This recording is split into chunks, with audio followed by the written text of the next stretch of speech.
ازتون میخوام که زیاد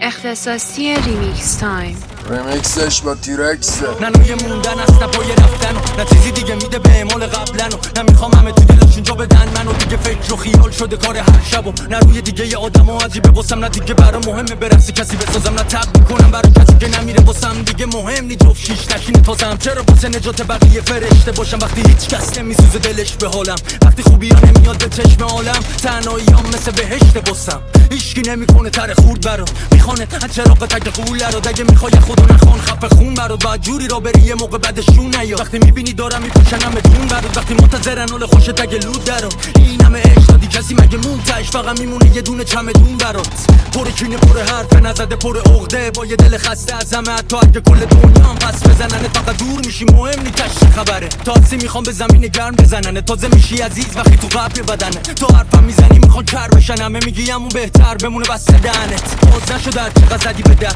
میشن آشنا هر رو برات غریبه تر، وقتی میپوشنم همون به 2000 سری پا به منم حق بده باشم خودخواهتری، تو فصل پرواز پلیکان ها بعد دامنه ها سرمای خاکی با دم جا پوستو میترکون با وزشاش، ساحل خواب رو دامن خاک